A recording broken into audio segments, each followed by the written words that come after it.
Donald Trump slams his NATO allies, accusing them of failing to meet their obligations. Does the US president have a point? And could he withdraw from the alliance? I'm Imran Garta, and today's newsmaker is NATO's relationship with the United States. It's no secret Donald Trump doesn't like NATO. The president has long questioned its value and accused them of taking advantage of the United States. And that criticism is only growing louder. In a series of leaked letters to leading members of the alliance, Trump warns that unless they boost their own defense spending, they may lose US military support. It's the latest sign of hostilities between Washington and NATO. And with the annual summit just around the corner, could we see Trump pull support from his allies? That debate in a moment. But first, here's Christine Purvalakis.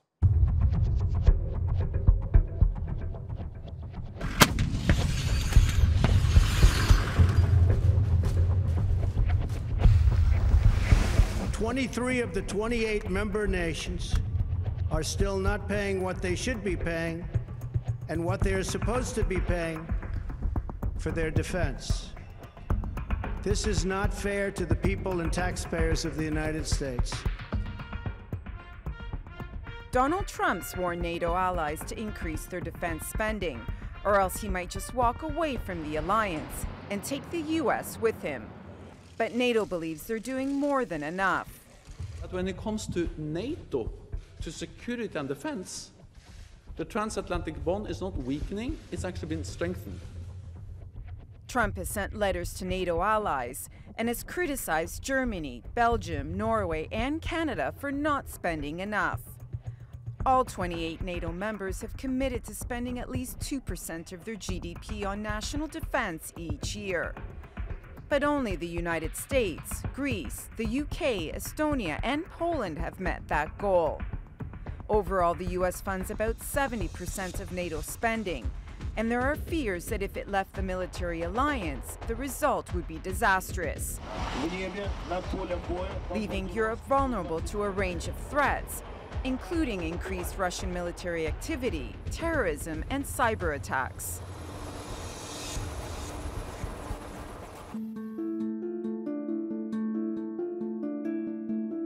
The US spends more on defense than China, Russia, Saudi Arabia, India, France, the United Kingdom, and Japan combined. It contributes troops, money, and equipment to NATO, and nowhere has its presence been more evident than Afghanistan. Of the 130,000 NATO forces in the country at the height of the conflict, 100,000 were American. The US says it's also been left to pick up the slack of other European countries in their own backyard. Oslo asked Washington to send 700 Marines to train closer to the Russian border, after Moscow increased its naval activity in international waters close to Norway. Tensions have heightened ever since Russia annexed Crimea in 2014 and backed pro-Russian separatists in eastern Ukraine. In response, NATO has placed multinational battle groups across Eastern Europe for the past 2 years. And it's felt confident that in the case of a Russian attack, they could depend on the US to come to their rescue. But can they? Since taking office, Trump has made a point of walking away from several international treaties and organizations. He's pulled out of the Paris Climate Accord, the Trans-Pacific Partnership, and the Iran nuclear deal. And there are growing concerns about what would happen if Trump pulls the US out of Europe's most hostile zones and even quits the military alliance altogether. Christine Purvalakis, The Newsmakers. Okay, to discuss this, let's go to our panel now. Joining me now from Washington, D.C. is Lawrence Korb. He's a former U.S. Assistant Secretary of Defense and now a senior fellow at the Center for American Progress Action Fund. In Moscow, we have former Russian diplomat Vyacheslav Matusov. And with me here in the studio is TRT World defense analyst Ubay Shahbandar. Gentlemen, thank you very much for joining us. Larry Korb, let me start with you. Is Donald Trump right when he talks about NATO and he says that the U.S. is the world's piggy bank and that NATO countries, other NATO countries, aren't paying their fair share? Well, he's not the first president or Secretary of Defense to say that NATO ought to spend more. but we're really not the piggy bank. What we need to do is increase NATO's capacity overall. If they spend more, it doesn't mean we'll spend less. Basically, it means that the alliance will be more capable. Right. But Larry, do you agree that even though, for example, President Obama said everybody's got to chip in, that was far more subdued, and he wasn't a president that was actively extricating the United States from all sorts of agreements, right? So we look at Trump's track record, Paris Climate Accord, TPP, the Iran deal, and we fold this into that, and we look at the pattern and we think, okay, he's saying harsh stuff about NATO, maybe the US is going to pull out.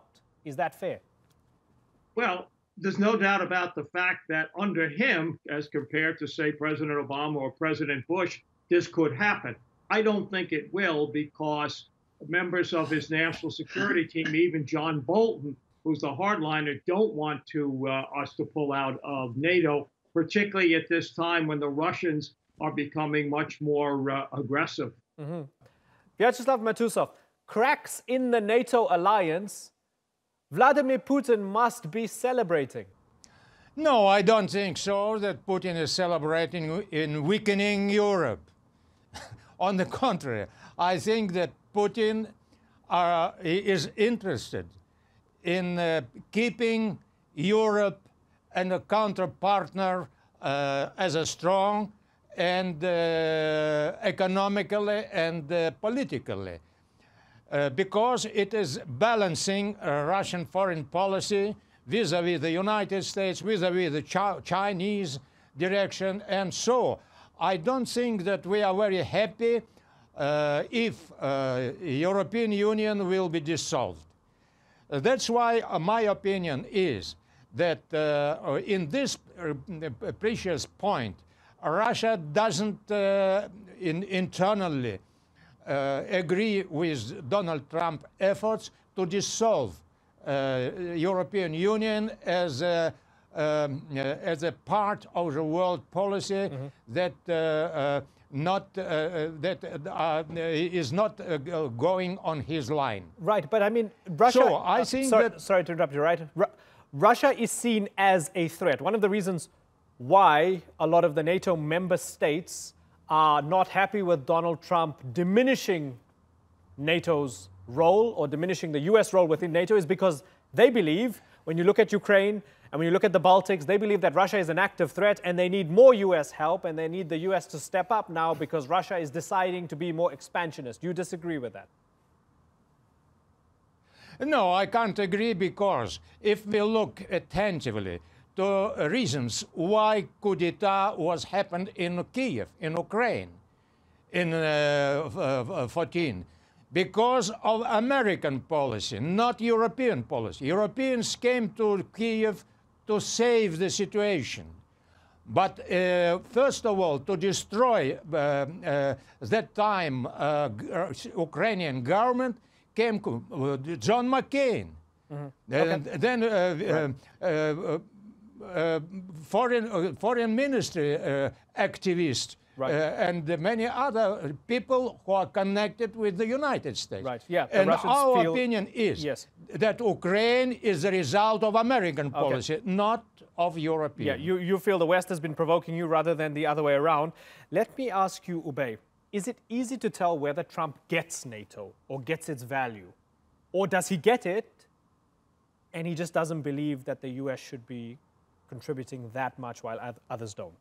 Well, I think there's no question that President Trump, at least himself, and has told advisors, according to reports that we've seen, that he believes that the U.S. is paying too much for NATO and not seeing enough return and enough investment from other NATO country members. For instance, President Trump has sent letters to both Norway, Germany, and other NATO countries asking them to meet their pledge of spending up to 2% of their GDP for military spending. Currently, only 4 countries in NATO, the US, UK, Estonia, and Greece, meet that pledge of 2% spending their GDP for military spending. Poland is close at 1.99%. But there's a sense of frustration in Washington that we're seeing by this administration, that we've seen from prior administration, both Republican and Democrats. But this time around, President Trump seems to be really putting his foot down, telling NATO countries, hey, you have to pay up, or the U.S. may move its military presence in Europe elsewhere. And I think European countries, NATO members, really should take that warning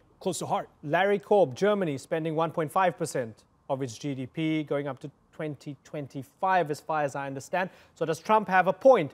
Here you have big old Germany, which is committed to NATO. Trump's making noise. Germany's not paying as much as the United States. Why doesn't it chip in? Well, there's no doubt about the fact NATO, basically the whole, the member nations all agreed that by 2024 they would go to 2% of the GDP, and Germany says that they will not. So I think it's right to say you ought to do that, but the idea that if you don't do that, we're going to cut back makes no sense, because we're not there just to protect the Europeans, it's to protect our national interest. And it's very, very important that we maintain our presence there. In fact, if we brought the troops home, it would actually cost us more money unless we got rid of the troops. And Trump is actually adding people to the armed forces this year. So basically, it's making a point, but it's basically not making it in a way that makes a great deal of sense. And I think other than Germany, by 2024, all the other nations will hit that target. Right. Larry Korb, perhaps, besides the fact that he believes that the U.S. is paying a disproportionate amount vis-a-vis the others, right? Do you think it's plausible that he actually doesn't see the Russian threat as serious as the other countries do? Yeah, I think that is a danger. I mean, he's basically said, well, it was okay for them to take Ukraine, take Crimea. They all speak Russian. No, I think if you go back and you take a look, Georgia, Ukraine, you take a look at the exercises they're running in the Baltics. Russia is becoming more aggressive, and there's no doubt about the fact. In fact, our Senate Intelligence Committee just concluded yesterday they did attempt to interfere in our election to help Trump and hurt Secretary Clinton. Okay, Vyacheslav Matusov, Russia is becoming more aggressive, which is why NATO needs to be stronger. Well, I don't agree with Russia. The situation in Russia is more aggressive. On the contrary, Russia in defense position. Russia react on American policy. Look at 2008, August 8. It is American or Georgian military exercises ended, and immediately Georgian army was offensive to a Russian military position in South Ossetia. It is not Russia provocated. It is, and behind Georgian army was American and Israeli specialists who pushed the Georgian army to invade South Ossetia. Right. Failed. Okay. And let's see on Ukraine, the same. Okay, fair enough. And you mentioned Ukraine. Certainly. Okay. Nazis. Okay, fair enough. Larry Korb. So we've had the example. Crimea is a result of the American policy. Okay, you not say it's Russian a result. Aspiration. Okay, but certainly, it's considered internationally annexed by Russia and not recognized internationally. Larry Korb, let me ask you. We're hearing the Russian perspective on issues such as Ukraine, issues such as Georgia. They consider themselves in a defensive position vis-a-vis NATO. And when we look at the NATO exercises, particularly in the Baltics, do you accept that maybe the Russians have a right to feel provoked because NATO is more powerful than they are? Well, there's no doubt about the fact that the Russians are not as militarily powerful as they were during the Cold War, but they're much more powerful than they were back in the 90s. They're spending about 2.5% of their GDP on defense. And if you take a look at the Baltics, they conquered the Baltics and took them over until the end of the Cold War. And the Baltics asked to join NATO. This was not our idea. They wanted to do that. And we had no American troops in South Ossetia. That's nonsense. We had no troops in Ukraine. What happened is Ukraine and Georgia wanted to join not just NATO, but the European Union. And the people in Ukraine rose up to get rid of a Russian-supported dictator who who went to Russia after the people asked him to leave. As we kind of circle back to the beginning, will Trump leave NATO? He's giving indications that he might want to, but is it plausible And if he does, what would that mean? Well, it seems that President Trump's moves are actually counterintuitive to what many people accuse him of being pro-Russia. If you look at the letter that he sent to Norway, he actually refers to Norway as the northern flank against Russia, right? So that's what NATO is. NATO is a collective European defense institution, essentially not geared initially against the Soviet Union, and now a collective defense against potential Russian aggression. And there's a recognition by the Trump administration that the reason why these NATO countries need to increase their GDP spending for their military is to strengthen that collective European defense against potential Russian aggression. And secondly, it's also interesting from an energy security standpoint, what the Trump administration has been doing. They've been pressuring the Germans not to support the Nord Stream 2 gas pipeline with the Russians, which Washington believes will increase Russia's stranglehold over the energy security of Europe. So on multiple fronts, both on the military side and on the energy security side, the Trump administration is actually pushing against Russian strength in Europe and Russian attempts at hegemony in Europe, actually pretty strongly. So we got to give them credit where credit is due. Okay, so Larry Korb, the Trump administration does get it, and they do see Russia as a threat, and they're working towards that. But NATO is about spending. It's not about seeing the Russian threat as diminished, according to Ubey. What do you think? Well, no, it's increasing. Russia is, as I say, after the collapse of the Soviet Union in the 1990s, the Russian military was not in good shape, but they're beginning to make it much more capable. We see what their aircraft have done in Syria. They're very, very sophisticated. You also see Putin, and he gave a speech right before the election talking about modernizing, his nuclear forces, talked about a hypersonic missile. So they are becoming more formidable. And I think that's what Trump is making the point.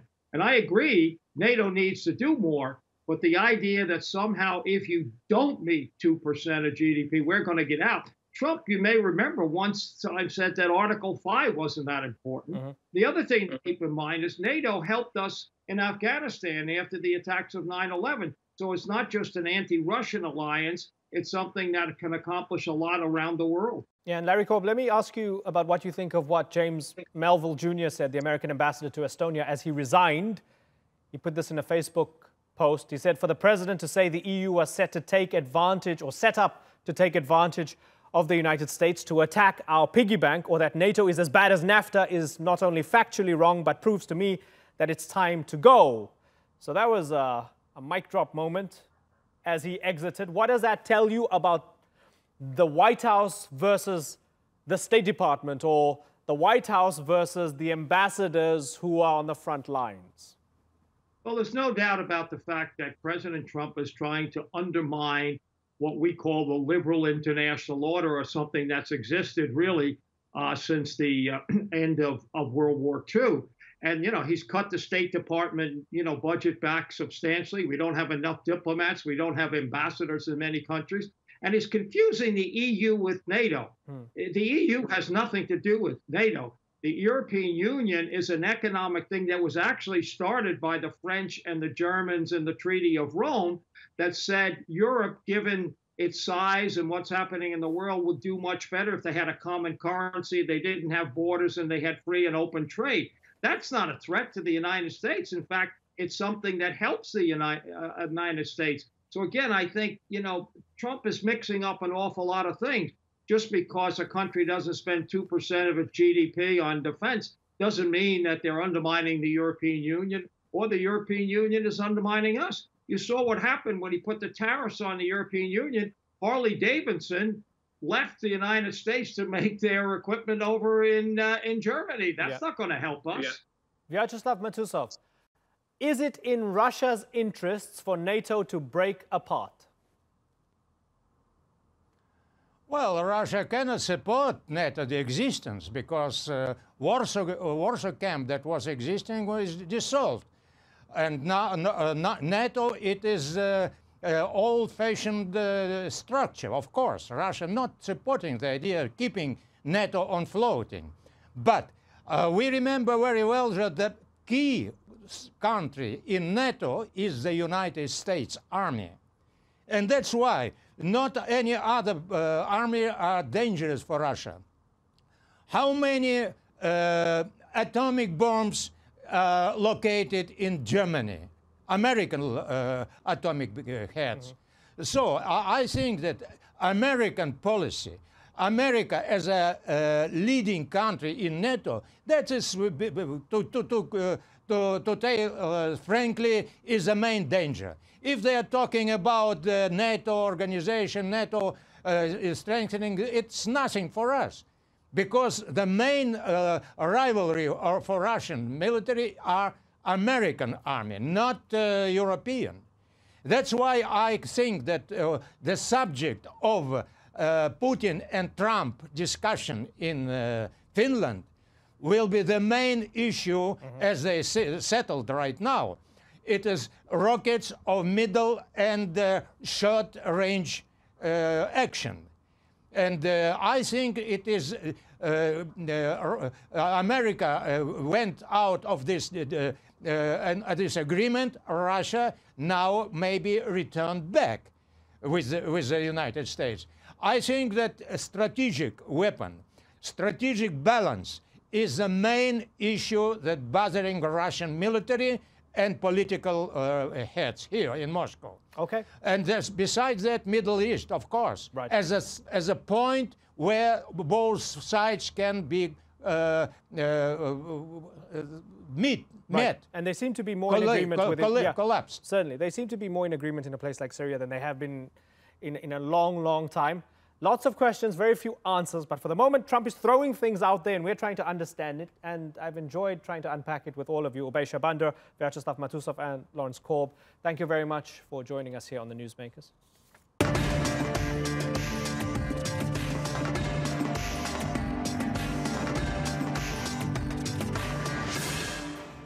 Still to come on the Newsmakers, foreign fighters from Daesh are returning home. Should they be welcomed with open arms, or do they pose too much of a risk? And can 12 boys and their football coach be saved from a flooded cave in Thailand? Daesh may be all but defeated militarily in Syria and Iraq, but what should be done with foreign fighters wanting to return home? Canada suggests they should be reintegrated into society, while the UK is revoking the citizenship of anyone who fought for Daesh. So, is it safe for fighters to return home if they change their minds, or do they pose too much of a risk? For more, here's Haider Abbasi.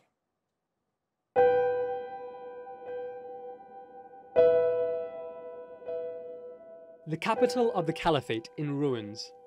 Raqqa was the headquarters for Daesh in Syria, but the terror group lost the city and most of its territory after a military campaign involving the United States.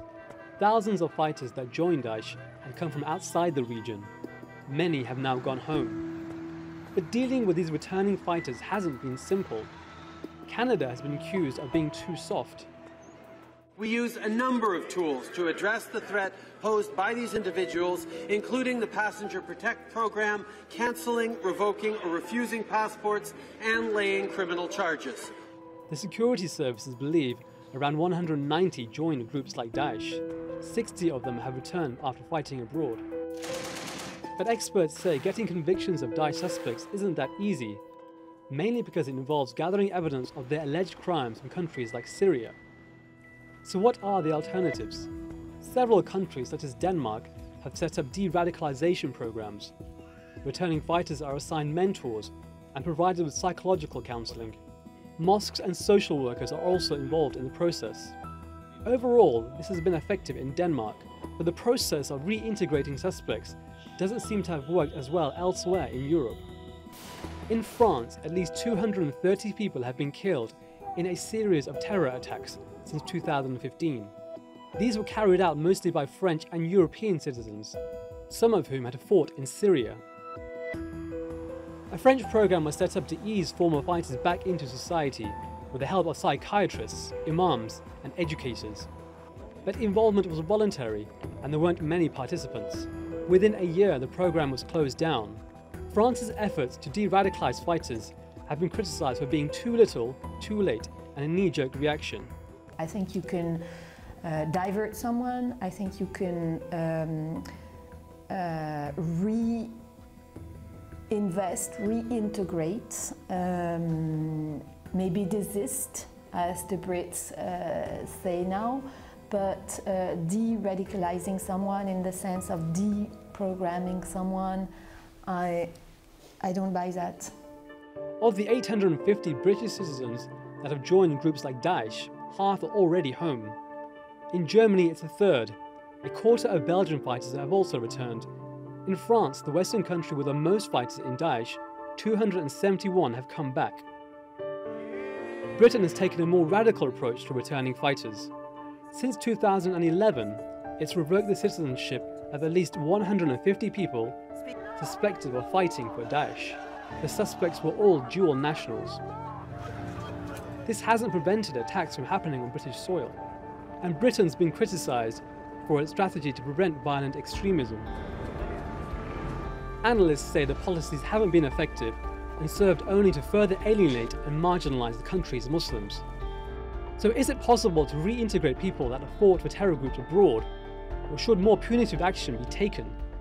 Haider Abbasi, The Newsmakers. Well, joining me now from Ottawa is Phil Gerksey. He's a former senior strategic analyst at the Canadian Security Intelligence Service and the author of The Threat from Within, Recognizing Al-Qaeda-Inspired Radicalization and Terrorism in the West. Also with us from Toronto is Amarnath Amarasingham.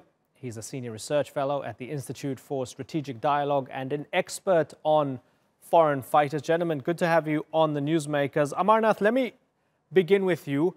Before we talk about what Canada wants to do or what Canada is doing and what other countries are doing, let me ask you if we should be distinguishing between joining Daesh or ISIS as a crime in and of itself, and then also whether it can be proven that somebody committed crimes within their time with Daesh or ISIS. Is there a difference, and should governments be making that distinction?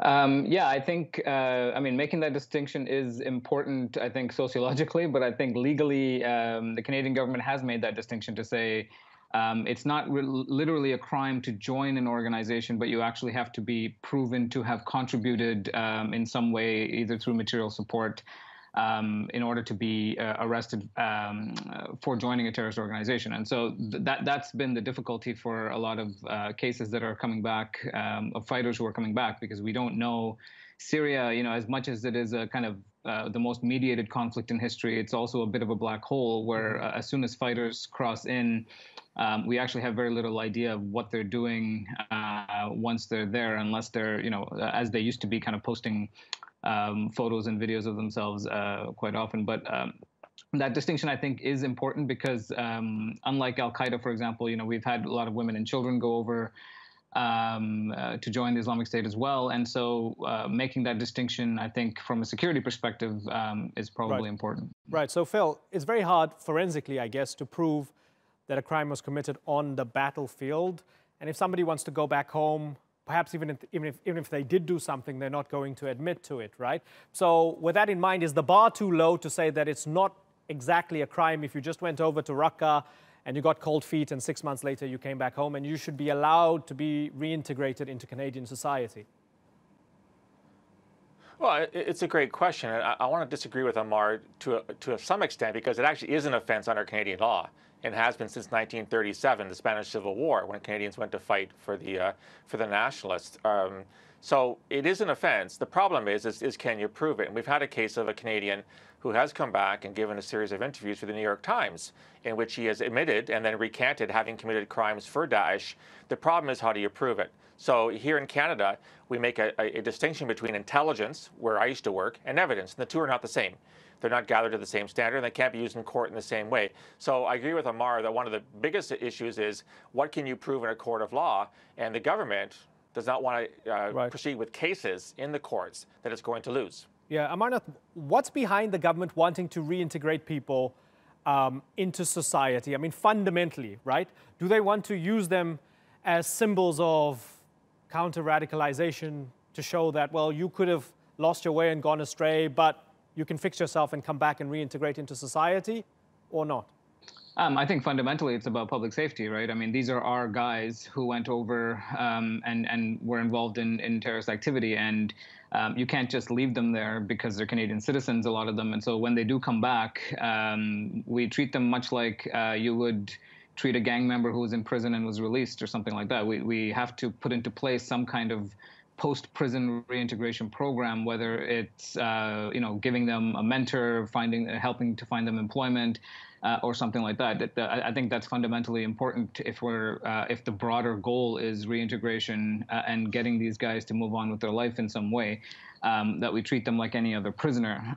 The difficulty now is a lot of these guys are coming back in Europe and elsewhere, and they're not going to prison. And so how do you convince an ISIS fighter who hasn't, unlike this Canadian, admitted to being in Syria, and I've interviewed several of these guys who told me that they were in Syria, but haven't been arrested and haven't actually faced any kind of legal issue. So if you walk up to them and say, I think you should go to counseling, or I think you should enter this de-radicalization program, they'll say, I'm kind of home free. Why would I ever admit to joining this group and then having to deal with all the legal consequences? So the difficulty becomes, as Phil was saying, there might be intelligence that they were there, but it hasn't really been taken to court in any meaningful way. Okay, so Phil, from a security perspective, let's set aside what they call ISIS or Daesh brides and children and people who we can quite, I suppose with beyond a reasonable doubt, we can say that they were tagging along or they were coaxed along, right? People who have, a semblance of innocence when they were taken along. Let's put them aside and park them off. Let's take people who clearly were ideologically indoctrinated, maybe received weapons training, explosives training, you name it, and for whatever reason, whether it was because the caliphate was losing or because they got cold feet or whatever, they come back to Canada, but you can't prove that they committed a crime. What on earth do you do with people like that? Well, it's a great question. And if you look at work that Thomas Heghammer, the Norwegian scholar, has done historically with foreign fighters, he says that approximately 1 in 9, or about 10%, come back from foreign conflicts to plan acts in their home countries. So, we're talking about 180 Canadians, more or less, that have gone to a variety of conflicts. 60 or so have returned home. So, 6 or so are reasonably assumed to maybe start planning something. The problem is that you can't tell which ones in advance. They don't come back and necessarily parade their ideologies. So you have to investigate them all, in theory. And that takes a lot of resources. It takes hundreds, if not, many hundreds of people to investigate people. So if you have a whole bunch of people on the street, you have to devote resources to them to determine which ones are the problem, which ones are not. And I agree with Amar. If guys sort of came back, they weren't detected, they didn't do jail time in Iraq and Syria, they're not being charged here in Canada, why would they participate in a program? So, I want to stress the threat to public safety is real. It's not made up. It's not existential. And we're not sure to the extent these people pose a threat, but they do pose a threat. And at a minimum, they can use the ideology they still cling to convince other people to do analogous things. So the threat, I think, is multivarious, and we have to treat it as a real threat. Yeah, and Amarnath, on the flip side, we have a country like Iraq, which, of course, almost lost its entire nation state to this group, who prosecuted about 100 foreign fighters, and some of them are up for the death penalty, right? So what does that tell us about the kind of discrepancy here, where you have Western countries thinking of reintegrating these people and Iraq sort of at the front lines of Daesh and the major victim of Daesh, giving some of these people the death penalty, these foreign citizens? Yeah, I mean, it's a tricky one because I think Iraq's approach has been pretty, has violated a lot of human rights law, I think, in very serious ways. I mean, they've put a lot of these people who've come out of the war zone on 10-minute trials and have faced almost certain execution. The difficulty is they haven't really done the due diligence to say who's a fighter and who's not, who's just kind of living in ISIS-controlled territory and is now also fleeing. And because they've kind of rounded up everyone who's in this area, they haven't done enough kind of careful vetting to know who's who. I think they just want to show that they're doing something, show their citizens that they're doing something, hardcore to these fighters that they're dealing with this threat in a meaningful way. And I just came back from a conference where I talked to a few Iraqi military people, and they were pretty much like, these guys are not human, right? I think his exact quote was, "I think the West makes a mistake assuming that these guys deserve human rights, and that's based on the fact that they should be treated as human." And so I was kind of, the response is very different. And I think in the West, we do kind of, because they're Canadian citizens or American citizens, we do have a kind of higher standard to put these guys through some kind of process. The process is not risk-free, and so we might, of course, have some issue down the line. I think the broader problem, of course, is that a lot of these guys aren't, some of them may plot attacks locally, but I think the broader issue is they fit in this kind of middle area that I call disengaged but not disillusioned. So in other words, they're still very much pro-jihad. So if you ask them, a lot of these returnees, 5 years from now, there's another conflict, where would you be? And they'll say, I'll be on the next plane out. And so they've, for whatever reason, become disillusioned with this particular conflict, but they're not immune from being still kind of very pro-jihad. They will definitely inspire others, help people with logistics, help people with knowledge on how to cross borders and stuff like that. So there are other kind of threats that they could pose aside from simply plotting an attack. Yeah, that's interesting. Phil, do you agree with that? That even if Daesh is destroyed, the ideology is still there, the impetus is still there, the motive is still there. There could be another group that crops up, and given the opportunity, a lot of these guys might swim into that. Absolutely. Amar is right, and I agree with him 100%. In fact, my most recent book, The Lesser Jihads, that came out last year, discusses that very probability. There are dozens of conflicts around the world that embrace the jihadi ideology, from Nigeria to the Philippines, and some of these guys might find themselves there. And historically, we saw it. Some of the Afghan veterans went to Bosnia. Some of the Bosnian veterans went to Chechnya in the mid-90s. So it has happened historically. The whole thing with, and Amar talks about, the Iraqis treat these guys as subhuman. I don't agree with that either. But the fact remains is that, as you mentioned in your comments, Iraq is the country that faced the greatest threat and the greatest damage from this group. And Daesh was a heinous violator of human rights. So these people are subject to Iraqi law. We may not agree with Iraqi law. In fact, we may disagree with it, but the fact remains they committed the crimes on Iraqi soil. As for rehabilitation and when Amar talks about disengagement, de-radicalization, I'm all in favor of rehabilitation if it works. Well, I'm a healthy skeptic, given my background in security and intelligence, that we can show that it does work. I'm sure it does, but I'm not sure where the data is, and I'm not sure whether the threat is, it's mitigated sort of for a little bit of time, and then, as Amar said, 5 years down the road, people re-engage, and that's the problem with disengagement.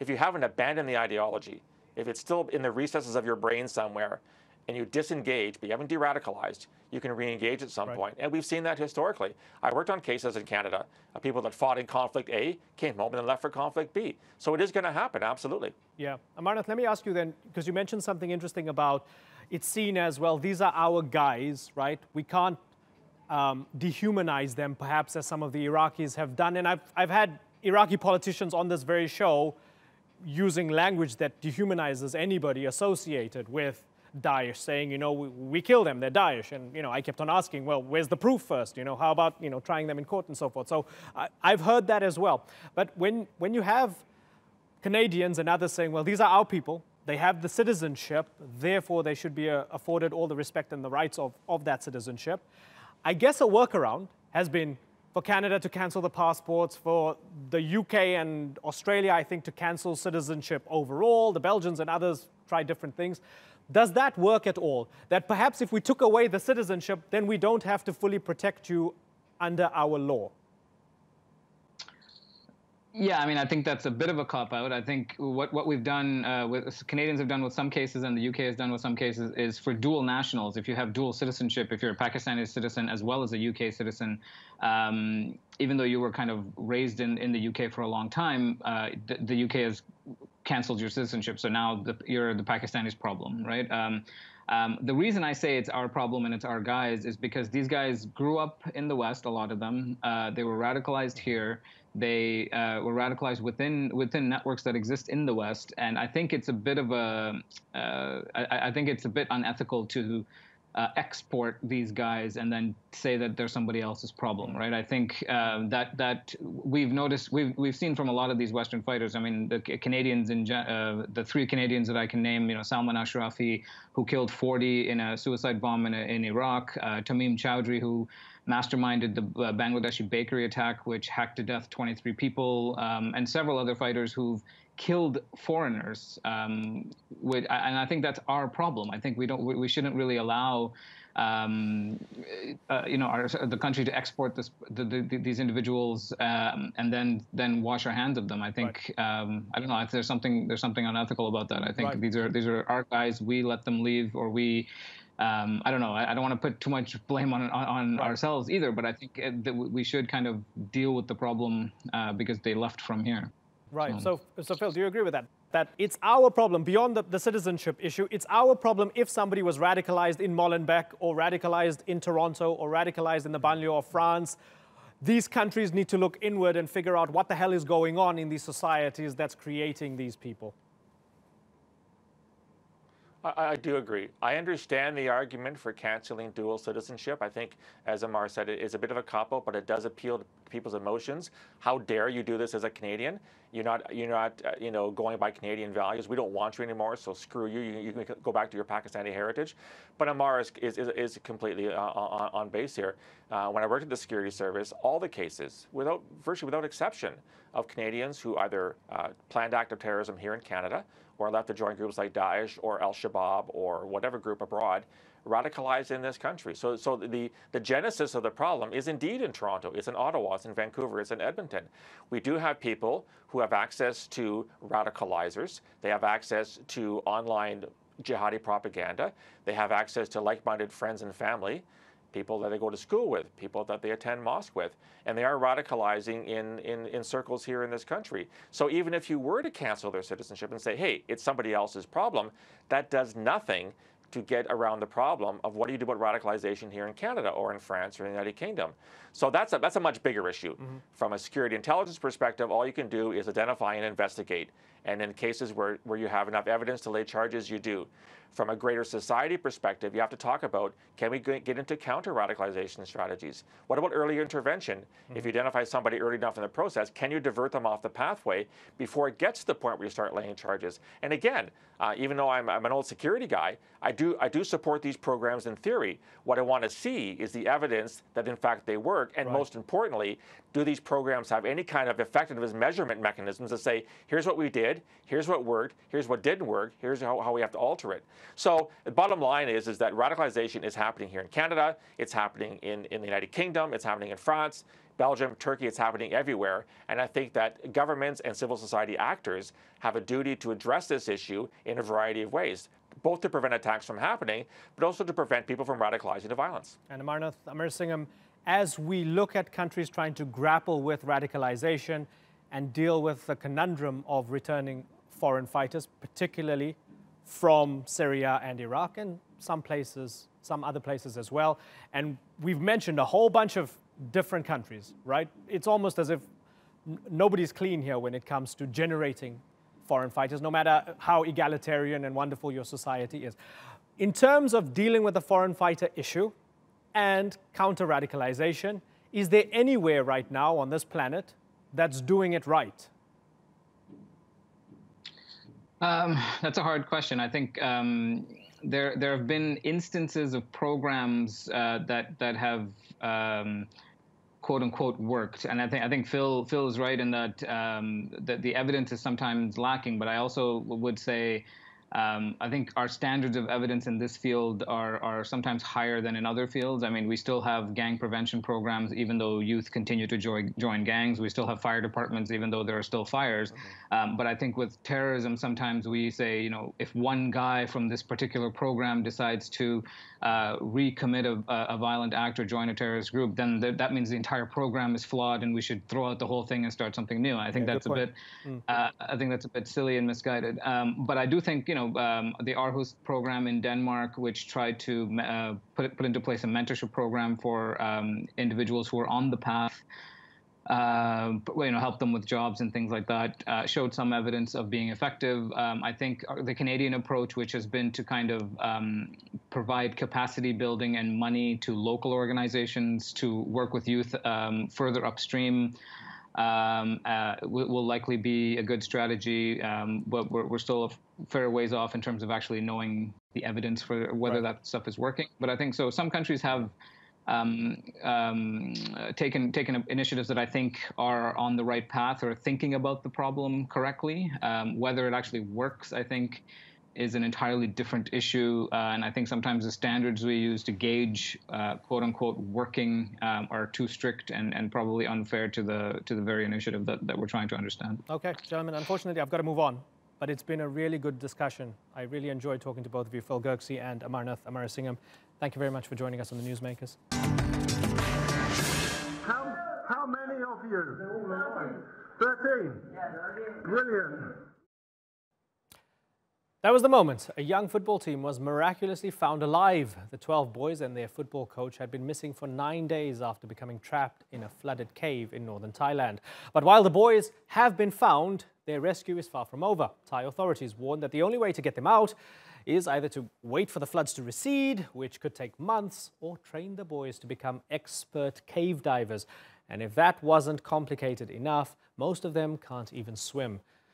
So with so many obstacles, how is this rescue possible? Well, to help answer that, we have expert cave diver and friend of the rescuers, Martin Farr. He joins us now from London. Thanks for joining us, Martin. Tell me, first of all, why is it so difficult to rescue the boys and their coach? Well, as you'll understand, the boys are weak, having been in the cave for so long, and basically the water, if it was any lower, I think they could be removed quite quickly, as you'll readily understand, I'm sure. But it's going to be tricky bringing the boys out, because they need to be brought back to a state of health where they can undertake whatever actions are required.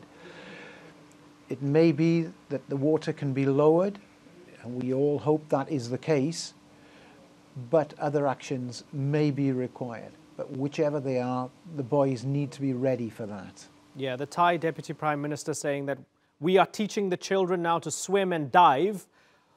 Do you think it's plausible that they can be taught to swim and dive to a reasonable level, a sufficient level of skill in order to get themselves out of it?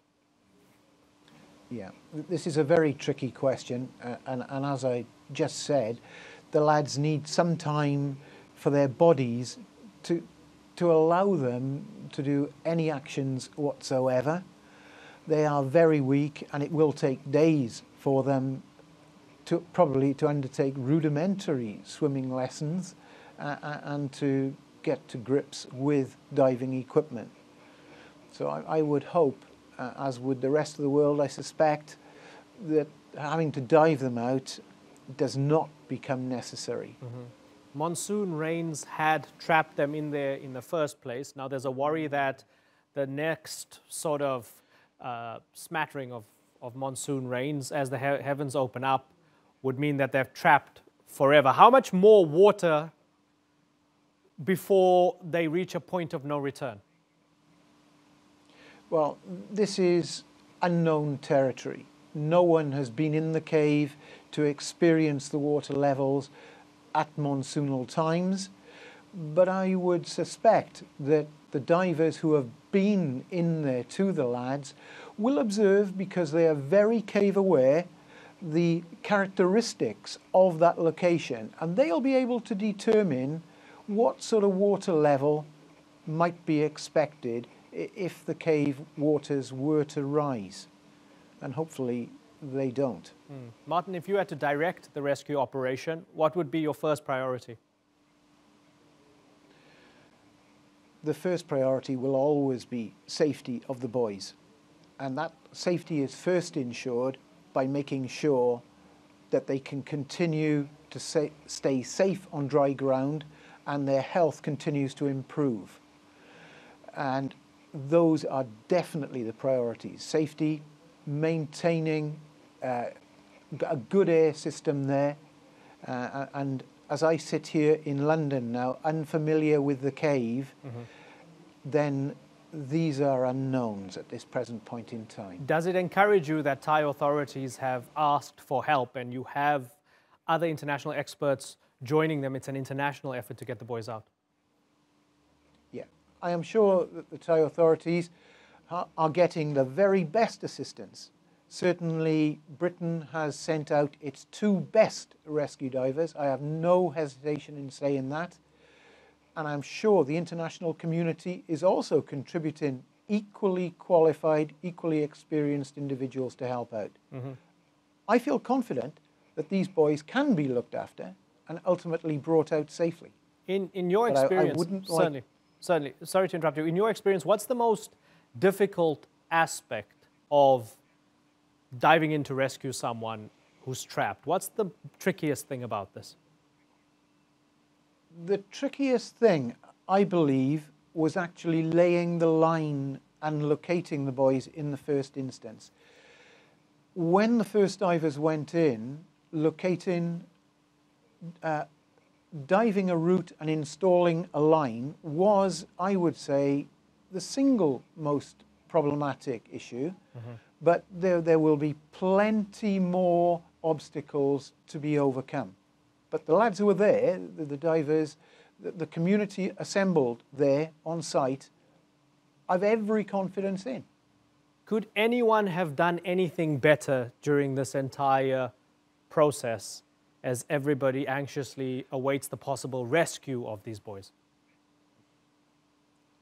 I think things, from my perspective in Britain, I think things have been done remarkably well. The lads have been located, they are safe, they are clearly in reasonable health considering the length of time they've been trapped in there.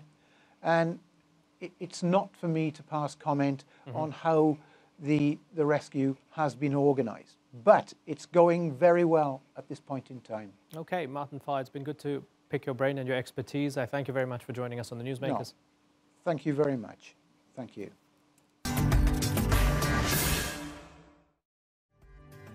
That's all for this edition of the Newsmakers with me, Imran Garda. You can check out more of our stories on YouTube, Facebook and Twitter. Remember to like, follow and subscribe. Next time, India faces its worst water crisis in history. Is the environment or mismanagement to blame? Until then, thank you for watching. Bye-bye.